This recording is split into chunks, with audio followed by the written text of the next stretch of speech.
Okay, I'm making a video for Alpine Forensics Locating to show you some of the technical details I go through to determine a photo location, and the online tools that I use, and some trigonometry. Do some calculations here to show you how it all comes together to do an analysis of a photo location so I can plan for that day and to get some good results. And so what we're looking at here is the southeast. We're looking from the perspective of the southeast side of Mount Hood, and this is going to be the Mount Hood Meadows ski lift area side. And if I zoom in right here, just to give you a perspective of where we're at, one of the ski lifts that I went up on, it was something Express. I think it was called the Hood River Express. And that ski lift is up in here somewhere, but we got some snow on the ground, so it makes it. There's a ski lift right there, but this is the Mount Hood Meadows area. In fact, there it is right there. I think that's the Mount Hood Express. So that video I shot, I was walking out here and I walked over here and did those photographs in right out into this meadow right here. So that, just to give you a perspective of what we're looking at here.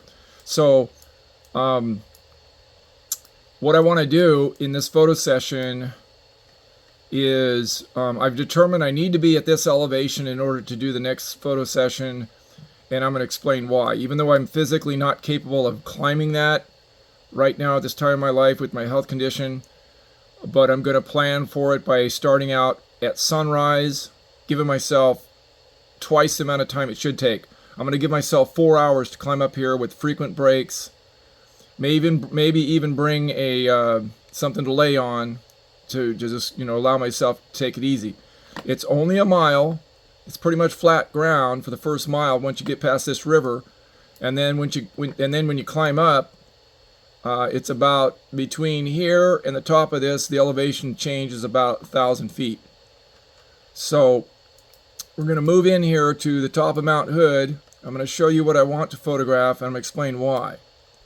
And then I'm going to show you some of the online tools that help me determine exactly why this is a good spot for this particular spot. I'm interested in because of the collection. It's a collection funnel, and what I mean by that is anybody falling from here, it's a no recovery fall point, meaning that if you fall from here, you cannot stop your fall. You're going to be immediately at about a 75-degree angle for the first 100 to 500 feet drop, okay? And then you're going to have this embankment over here that's going to turn anything falling down into this trough. And I've already checked this on Google Earth, not particularly this particular photograph. You can see what it looks like an arm right there. It's kind of distorted because this is looking straight down, even though we're looking at it askew. But you can see body parts in here, and this is going to be where they're all going to collect. They're all going to collect to the lower point, okay? And this is a very difficult point to photograph for two reasons. The slope. It's approximately a 28-degree slope from my line of sight at the top of Elk Mountain. I'll show you how I calculated that.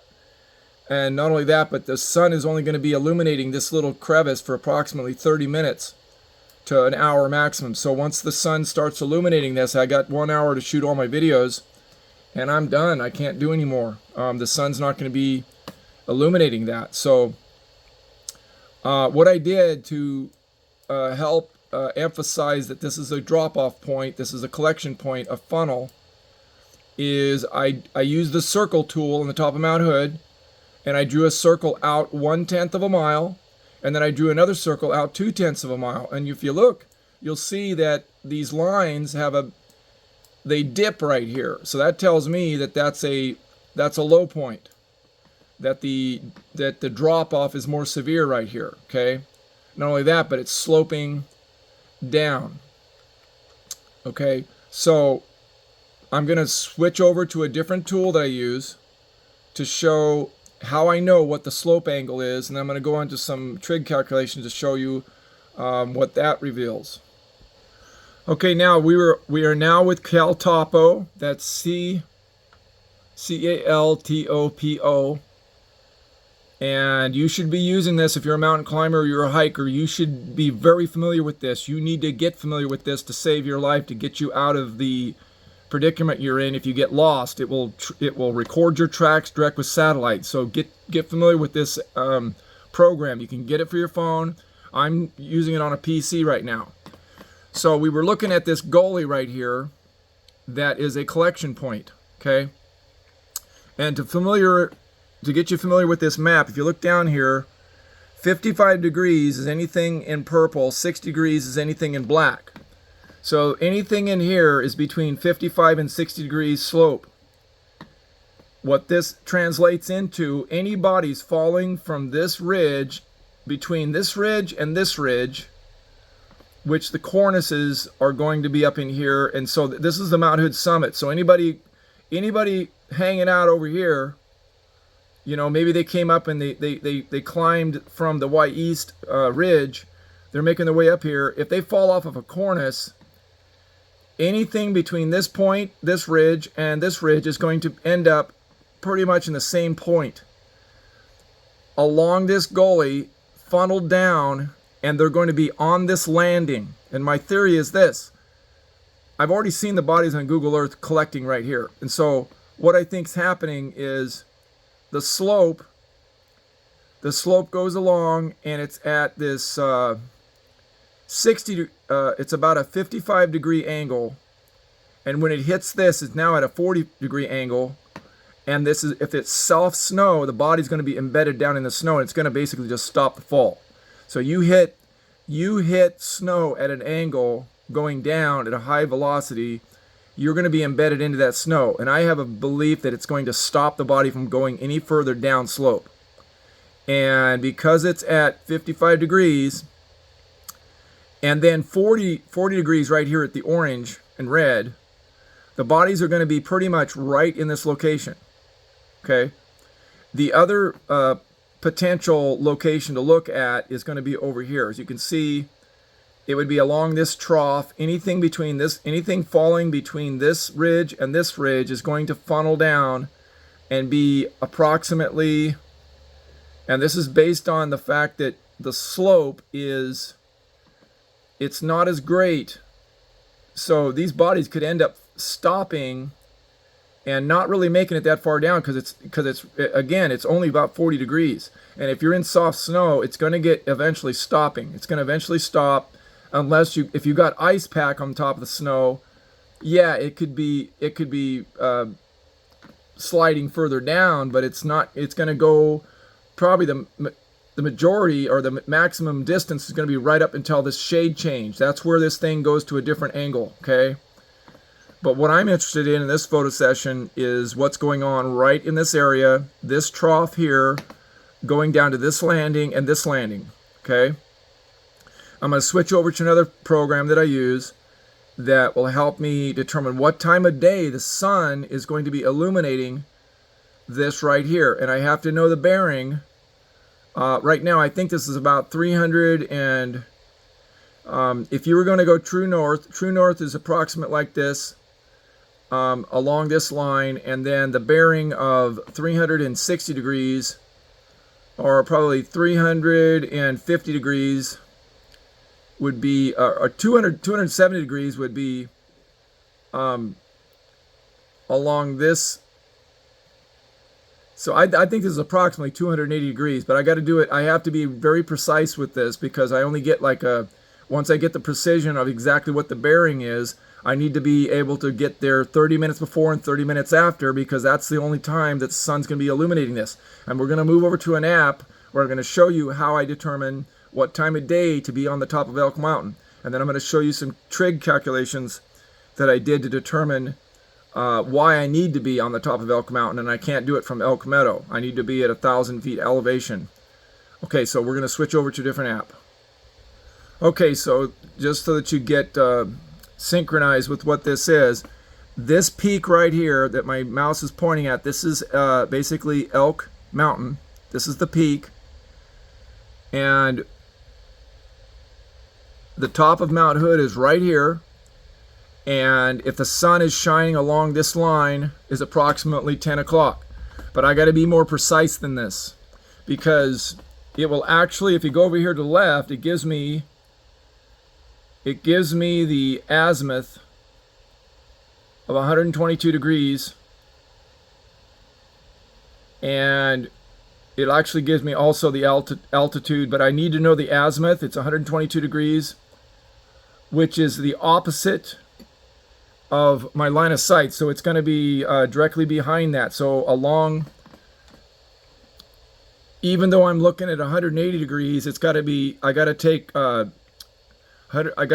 180 degrees from the number in order to get the true azimuth. So of whatever but this thing calculates it in azimuth. So you can kind of understand how this gets very technical, but I haven't figured that out.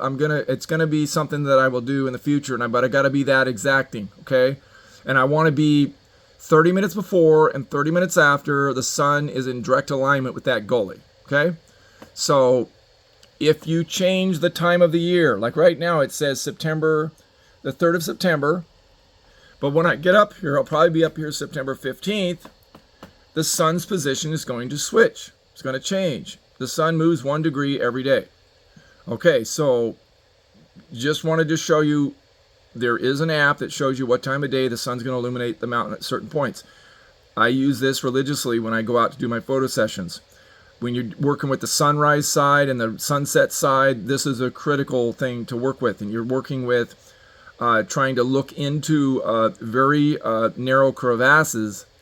You've got to have this tool to understand exactly when your window of opportunity is there, because if you don't have a laser beam that can illuminate gullies, and you don't have $600 to pay on a laser beam, and no one's going to want you shining that out there, this is the only way. This is the only alternative you have. We're going to switch over to another app, and I'm going to show you. Oh, actually, no. What I'm going to do is I'm going to show you my trig calculations that support my reasoning for wanting to go to the top of Elk Mountain for this photo session. So we're going to go over to that next.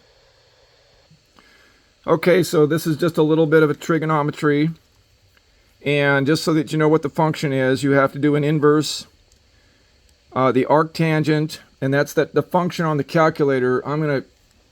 Why don't I show that? Because why not? That function is right here. It's the tangent with the -1 symbol, okay? And you basically just put the tangent with the -1 symbol, and then you put this number over that number, and you get your answer.